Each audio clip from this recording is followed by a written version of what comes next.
और मेरा टॉपिक आपको पसंद आएगा तो वीडियो को पूरा देखिएगा एंड तक, कहीं ब्रेक मत करिएगा और पसंद आए तो लाइक शेयर और सब्सक्राइब करिएगा। सुनिएगा कि वो कौन सा टॉपिक है। देखिए आजकल लोग क्या है कि नसों की ब्लॉकेज से बहुत ज़्यादा ही परेशान है ना, नसों की ब्लॉकेज से बहुत ज़्यादा ही परेशान है और इसके लिए वो जगह जगह पे भटक रहे हैं, डॉक्टर से इधर से उधर, उधर से उधर चक्कर लगा रहे हैं। तो मैं बहुत ही सिंपली और घरेलू टिप्स बताऊंगी, आप ध्यान रखिएगा। देखिए ये समस्या शुरू कहाँ से होती है, ब्लॉकेज की जो हमारी समस्याएं हैं वो शुरू कहाँ से होती हैं। शुरू इसलिए होती है क्योंकि जब हमारे शरीर, जितनी भी शरीर की अस्थियां हैं, जब हम सभी अस्थियों का उपयोग नहीं करते हैं तो धीरे धीरे धीरे धीरे धीरे क्या होता है कि उनकी क्रियाशीलता कम होने लगती है। जब क्रियाशीलता कम होने लगती है तो हमारी उम्र का पड़ाव भी बढ़ता ही जाता है। जैसे जैसे बढ़ता जाता है तो जब उनकी क्रियाशीलता कम होगी तो क्या होगा कि बहाव उसका कम होगा, किसका, ब्लड सर्कुलेशन जो होगा वो कम हो जाएगा। तो जब ब्लड सर्कुलेशन कम हो जाएगा धीरे धीरे धीरे, जैसे हम किसी एक जगह पे पानी को रख देते हैं तो उसको डुलाएंगे नहीं, धीरे धीरे यदि वो थोड़ा बहुत हिलता डुलता भी है तो कुछ समय बाद वो जम जाता है, वहीं पे सूख जाता है। वैसे ही सेम प्रक्रिया हमारे शरीर की है कि जब आजकल क्या है, सारी जितनी भी गतिविधियां हैं सब मशीनीकरण हो गई है। अब कौन हाथ पैर चलाना चाहता है, कोई नहीं चलाना चाहता है। जितनी भी है, मसाला पीसना है मिक्सी लगाओ झर्रस से पीसो। हालांकि हमारी जो वैज्ञानिकता है, जो हमारा विज्ञान है वो बहुत आगे है, बहुत प्रोग्रेस किया, लेकिन उसका उपयोग आप तब करिए जब आपके पास समय का अभाव हो। लेकिन जब आपके पास समय हो तो आप अपनी शारीरिक गतिविधियों के द्वारा क्रियाओं को संपन्न करिए। जब आप शारीरिक गतिविधियों के द्वारा क्रियाओं को संपन्न करेंगे तो आपको डॉक्टर का चक्कर नहीं लगाना पड़ेगा। तो मैं कहना चाहूँगी, आप सुनिएगा कि मेरा जो कहने का है तात्पर्य है, कोई कहता है मेरा कंधा जाम हो गया है, कोई कहता हाथ ऊपर नहीं उठ रहा है, कोई कहता मेरे जोड़ों में बहुत दर्द है, मैं हमसे सीढ़ी नहीं चढ़ा जा रहा है।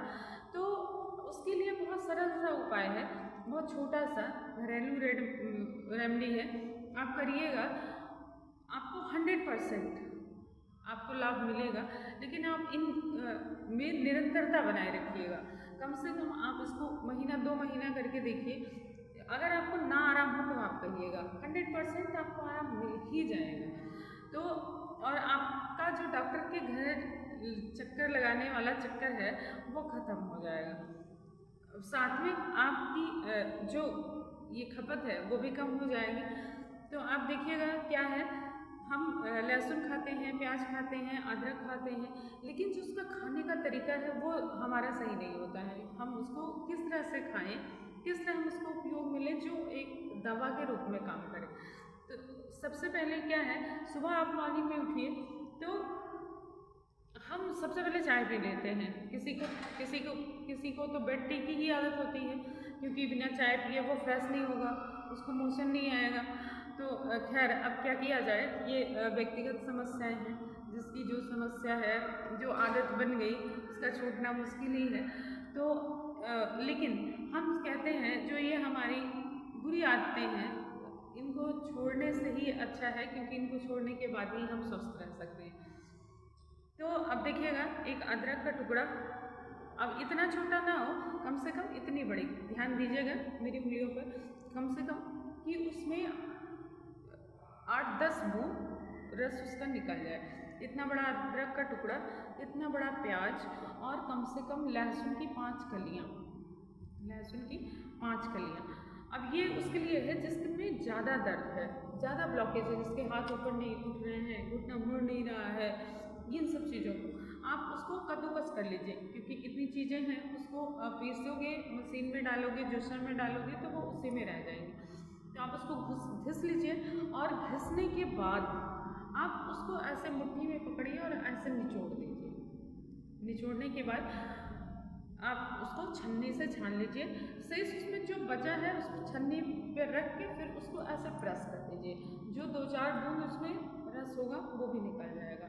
इसके बाद गुनगुना पानी लीजिए, जो ड्रॉपर होता है, यदि आपके पास ड्रॉपर है तो ठीक है, यदि नहीं है 10 से 15 ml का दवा का कोई ढक्कन होगा, आप उससे नाप लीजिए 10 से 15 ml ढक्कन है ना का ढक्कन हो, उससे गुनगुना पानी, एक ढक्कन गुनगुना पानी और 1 चम्मच वो जूस आप डाल के, और सुबह गुनगुना पानी पीने के बाद आप फ्रेश होने जाएंगे। दिनचर्या को ध्यान दीजिएगा, सुबह गुनगुना पानी पी के आप फ्रेश होने जाएंगे। फिर उसके बाद कुछ देर बाद आप ब्रश वगैरह करके, जैसा भी आप करते हो, चाय मत पीजिएगा, पहले आप इसको पी लीजिएगा। पीने के बाद फिर कुछ देर बाद आप लगभग आधा घंटे बाद फिर उसके बाद ही कुछ खाइएगा पी के, और 2 ढक्कन गुनगुना पानी पी लीजिएगा। फिर बॉडी को छोड़ दीजिएगा, वैसे रिलैक्स, और फिर कुछ देर तक कुछ भी नहीं खाना है, और अपनी क्रियाओं को आप, गतिविधियों को आप करते रहें, उसके लिए कोई दिक्कत नहीं है। अपना जो भी आपका दिनचर्या है, वो चाहे महिला हो चाहे पुरुष हो, सबके लिए ये चीज़ें हैं, तो आप उसको करते रहिएगा और इनमें निरंतरता बनाए रखिएगा।